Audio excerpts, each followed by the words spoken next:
স্বাগত আরেকবার সিলেট স্টুডিও থেকে চ্যানেল এ সিলেটের খবরে।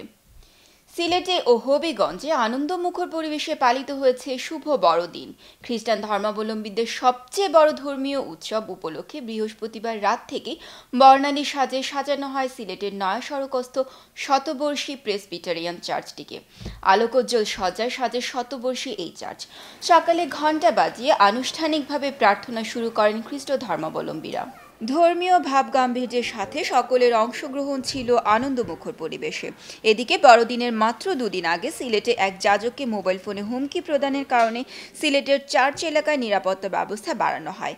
নাশকতা এড়াতে পুলিশি প্রহরার সাথে রাখা হয় সিসি ক্যামেরায় নজরদারি। এদিকে হবিগঞ্জেও যথাযোগ্য মর্যাদায় পালিত হয়েছে খ্রিস্টান ধর্মাবলম্বীদের সবচেয়ে বড় ধর্মীয় উৎসব শুভ বড়দিন। এ বিশেষ দিনে হবিগঞ্জে খ্রিস্টান মিশনে আয়োজন করা হয় নানা অনুষ্ঠানের। ধর্মীয় রীতিনীতি অনুযায়ী সকালে হবিগঞ্জ খ্রিস্টান মিশনে অনুষ্ঠিত হয় বিশেষ প্রার্থনা।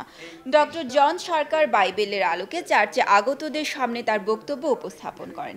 দুপুরে খ্রিস্টান মিশনের মিলনায়তনে অনুষ্ঠিত হয় বড়দিনের কেক কাটা অনুষ্ঠান।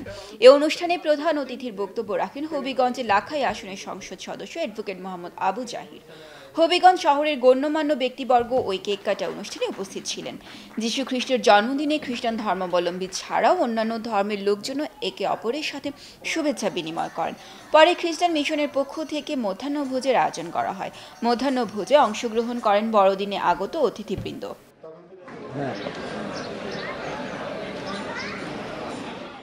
আনন্দমুখর পরিবেশে উদযাপন করা হলো ফেঞ্চুগঞ্জের ঐতিহ্যবাহী কাশিম আলী মডেল উচ্চ বিদ্যালয় শতবর্ষপূর্তি অনুষ্ঠান। 2 দিনব্যাপী বর্ণাঢ্য অনুষ্ঠানমালা উপভোগ করেন এই বিদ্যালয়ের নবীন প্রবীণ শিক্ষার্থীরা। স্কুল জীবনের হারিয়ে যাওয়া দিনগুলোর স্মৃতিচারণ আর আড্ডায় প্রাণবন্ত ছিল বিদ্যালয় প্রাঙ্গণ। ফেঞ্চুগঞ্জ ঘুরে এসে বিস্তারিত জানাচ্ছেন বেলাল আহমেদ।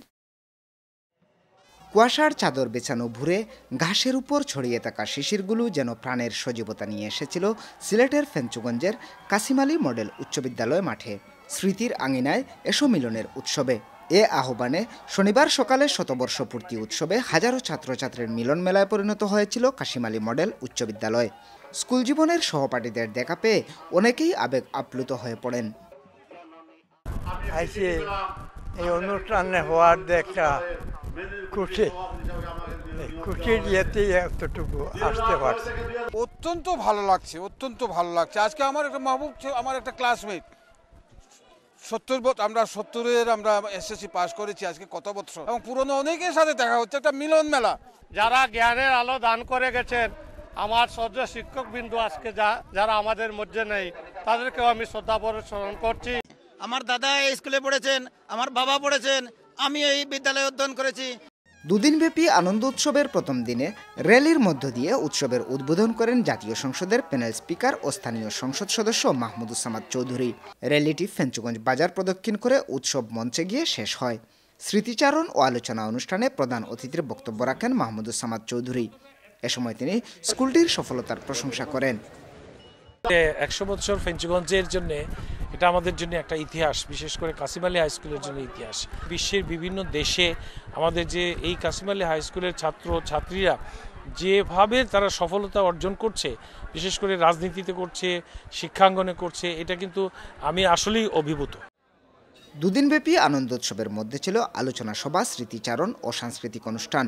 উৎসবের প্রথম দিন বিদ্যালয়ের দাতা পরিবারের সদস্য কাজী আলহাজ মইনুল হোসেনের আর্থিক সহায়তায় স্থাপিত স্মারক ভাস্কর্যেরও উদ্বোধন করেন অনুষ্ঠানের প্রধান অতিথি। Belal Ahmed, channel S news, Sylhet. মৌলভীবাজারের শ্রীমঙ্গল কালাপুর মাঝদিহি চা বাগানের গারোপল্লী খ্রিস্টান ধর্মাবলম্বীদের ধর্মীয় উপাসনালয় ও তাদের শিশু শিক্ষা কেন্দ্রে অগ্নিকাণ্ডের ঘটনা ঘটেছে। পুলিশ ও গারোপল্লীর বাসিন্দারা জানান, মধ্যরাতে তারা তাদের উপাসনালয় ও ফুলছড়ি শিশু শিক্ষা কেন্দ্রটি আগুনে জ্বলতে দেখেন। এ সময় তারা নিজেরাই পানি এনে আগুন নিয়ন্ত্রণের চেষ্টা করেন। ততক্ষণে তার চার্চ ও শিশু শিক্ষা কেন্দ্রের সমস্ত জিনিসপত্র পুড়ে ছাই হয়ে যায়। পুড়ে যায় মাদার মেরির মূর্তিটিও। উপাসনালয়ে ঘটনার খবর পেয়ে সকালে শ্রীমঙ্গল উপজেলা চেয়ারম্যান রণধীর কুমার দেব, উপজেলা নির্বাহী কর্মকর্তা শহীদুল হক, থানা অফিসার ইনচার্জ মোহাম্মদ মাহবুবুর রহমান ও শ্রীমঙ্গল ক্যাথলিক মিশনের প্রধান পুরোহিত ফাদার সুব্রত বানিফাস টরেন্টিনো ঘটনাস্থল পরিদর্শন করেন। পুড়ে যাওয়া মাদার মেরির মূর্তিটিকে চার্চের পাশে সমাহিত করা হয়। এ সময় উপজেলা পরিষদের পক্ষ থেকে পুড়ে যাওয়া ঘরটি মেরামত ও বিদ্যালয়ের সামগ্রী সহায়তা করা হবে বলে জানানো হয়। অগ্নিকাণ্ডের বিষয়ে শ্রীমঙ্গল থানা অফিসার ইনচার্জ মাহবুবুর রহমান জানান, সৌর বিদ্যুতের ব্যাটারি থেকে এই অগ্নিকাণ্ডের সৃষ্টি হতে পারে। ফেঞ্চুগঞ্জ উপজেলার মানিকুনায় বিনামূল্যে প্রায় 5 শতাধিক হতদরিদ্র চক্ষু রোগীকে চক্ষু চিকিৎসা সেবা প্রদান করেছে হিউম্যানিটেরিয়ান ট্রাস্ট ইউকে। বিনামূল্যে এই চক্ষু সেবা পেয়ে অনেক খুশি স্থানীয় অসহায় মানুষ। তারা প্রাণভরে দোয়া ও কৃতজ্ঞতা প্রকাশ করেছেন উদ্যোক্তাদের প্রতি। বিস্তারিত মুয়াজ্জেম সাজুর রিপোর্টে। সকাল 10টা থেকে উদ্বোধনী অনুষ্ঠানের মাধ্যমে চক্ষু চিকিৎসা শুরু হওয়ার কথা থাকলেও সকাল 8টা থেকে ফেঞ্চুগঞ্জের মানিকুনা গ্রামের মানিকুনা তাফসিরুল কুরআন মাদ্রাসা মাঠে কুয়াশার চাদরে ঢাকা শীতের সকালে কেউ খালি পায়ে, কেউ গরিবী হালের পোশাকে, আবার কেউ কেউ নতুন পোশাক পরে উপস্থিত হতে থাকেন এলাকার অসহায় এসব মানুষ।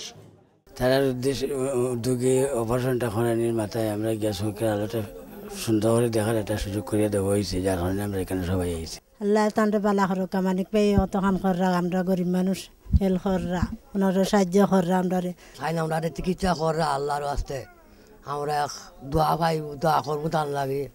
এই সেবা ক্যাম্পে উপস্থিত হতেই তাদের স্বাগত জানান একদল সেবাকর্মী। তারা এসব দরিদ্র চক্ষু রোগীদের লাইনের মধ্যে দাঁড় করিয়ে একজন একজন করে সেবা প্রদান করেন। এই সেবা পেয়ে অন্ধত্বের হাত থেকে রক্ষা পেয়েছেন অনেক অসহায় মানুষ, জানালেন ক্যাম্পের পরিচালক। হিউম্যানিটেরিয়ান ট্রাস্টের যে মহতি উদ্যোগ, এটা সত্যি প্রশংসনীয়। আর এই উদ্যোগ যেন প্রবাসী যারা বসবাস করছেন প্রত্যেককেই এগিয়ে আসার জন্য আমি ভাড়ের পক্ষ থেকে আহ্বান জানাচ্ছি। যুক্তরাজ্য ভিত্তিক সংস্থা হিউম্যানিটেরিয়ান অ্যান্ড সেভিং লাইফ ট্রাস্টের উদ্যোগে সম্পূর্ণ বিনামূল্যে হতদরিদ্র মানুষের চক্ষু সেবার উদ্বোধনী অনুষ্ঠানের প্রধান অতিথি হিসেবে উপস্থিত ছিলেন ফেঞ্চুগঞ্জ উপজেলা নির্বাহী কর্মকর্তা হুরে জান্নাত। এ সময় তিনি জানালেন, এ ধরনের মহতি উদ্যোগের ফলে আমাদের সমাজে অন্ধত্বের সংখ্যা অনেকটাই কমে যাবে, তাই তাদের এ উদ্যোগ অব্যাহত রাখার আহ্বান জানান তিনি। আর হিউম্যানিটেরিয়ান অ্যান্ড সেভিং ট্রাস্ট ইউকের জেনারেল সেক্রেটারি মানিকুর রহমান গনি জানালেন, প্রবাসে অনেক বিত্তবান মানুষ রয়েছেন, তারা যদি তাদের নিজ এলাকায় এসে এসব মানুষের পাশে দাঁড়ান তাহলে আমাদের দেশে এইসব মানুষ আর সমাজের বোঝা হয়ে থাকবে না। আর এর ফলেই সুস্থ এবং সবল জাতি গড়ে উঠবে, আমরা এসডিজি অর্জনে সফল হব। দেশে বিদেশে যারা বিত্তবানশীল আছেন, যাদের ক্ষমতা আছে, সবাই আপনারা এইরকম এক একটা চক্ষু শিবির করেন, অন্ধত্ব দূর করেন। হিউম্যানিটেরিয়ান অ্যান্ড সেভিং ট্রাস্ট ইউকের জেনারেল সেক্রেটারি মানিকুর রহমানের সভাপতিত্বে ও দিদারুল আলমের সঞ্চালনায় অনুষ্ঠানে অন্যান্যের মধ্যে উপস্থিত ছিলেন ফেঞ্চুগঞ্জ উপজেলা আওয়ামী লীগের সাধারণ সম্পাদক আব্দুল বাসিত টুটুল, উত্তর ফেঞ্চুগঞ্জ ইউনিয়ন পরিষদের প্রশাসক কামাল আহমেদ সহ এলাকার বিশিষ্ট ব্যক্তিবর্গ। এই ক্যাম্পে মোট 5 শতাধিক অসহায় চক্ষু রোগীকে চিকিৎসা প্রদান করা হয়। Muazzem Saju, channel S news, Sylhet. অষ্টম বেতন কাঠামোতে পূর্ব ঘোষিত দাবি দেওয়া না মানায় সারা দেশে সরকারি বিশ্ববিদ্যালয়ের শিক্ষকরা আবার আন্দোলনে নেমেছেন। রবিবার সংবাদ সম্মেলন করেছেন নিজ নিজ কর্মস্থলে। অর্থমন্ত্রীর পদত্যাগও দাবি করেছেন তারা। কেন্দ্র ঘোষিত কর্মসূচির অংশ হিসেবে সিলেট কৃষি বিশ্ববিদ্যালয়ে সিকৃবির শিক্ষকবৃন্দ সংবাদ সম্মেলন করেন। কৃষি অনুষদের সম্মেলন কক্ষে বিকাল 3টায় সংবাদ সম্মেলনের আয়োজন করা হয়। এতে লিখিত বক্তব্য পাঠ করেন শিক্ষক সমিতির সভাপতি অধ্যাপক ডক্টর মোহাম্মদ নূর হোসেন মিয়া। তিনি শিক্ষকদের প্রাপ্য মর্যাদাটুকু দেওয়ার আহ্বান জানিয়ে বলেন, সরকার শিক্ষকদের স্বতন্ত্র বেতন কাঠামোর দাবি না মেনে বরং তাদেরকে আরও কয়েক ধাপ নিচে নামিয়ে দিচ্ছে। লিখিত বক্তব্যে বলা হয়, অষ্টম বেতন কাঠামোতে শিক্ষকদের টাইম স্কেল ও সিলেকশন গ্রেড উঠিয়ে দিয়ে তাদেরকে যেভাবে অবনমিত করা হয়েছে তা যেমনি লজ্জাজনক তেমনি হতাশাব্যঞ্জক। তাই কঠিন কর্মসূচি দেওয়া ছাড়া কোনো বিকল্প নেই।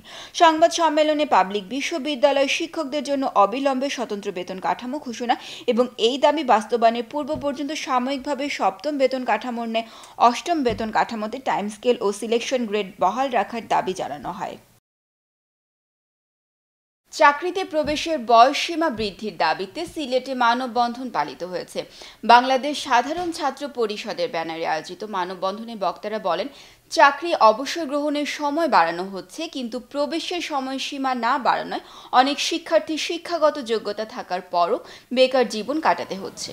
সিলেট কেন্দ্রীয় শহীদ মিনার প্রাঙ্গণে আয়োজিত মানববন্ধনে বিভিন্ন কলেজ ও বিশ্ববিদ্যালয়ের শিক্ষার্থীরা অংশ নেন। তারা রাষ্ট্রপতি ও প্রধানমন্ত্রীর দৃষ্টি আকর্ষণ করে বলেন, যোগ্যতা থাকা সত্ত্বেও বেকার জীবন কাটাতে কেউ চায় না। প্রতিযোগিতাশীল এই সময় শুধু বয়সের কারণে চাকরিবিহীন থাকা বেদনাদায়ক। তারা সরকারি ও বেসরকারি চাকরিতে প্রবেশের সময়সীমা 30 থেকে বাড়িয়ে 35 বছর করার জোর দাবি জানান। সিলেটের খবর আজ এ পর্যন্তই। সিলেট বিভাগের প্রত্যন্ত অঞ্চলের খবর জানতে চোখ রাখুন চ্যানেল এস এর পর্দায়। এতক্ষণ আমাদের সাথে থাকার জন্য ধন্যবাদ। আল্লাহ হাফেজ।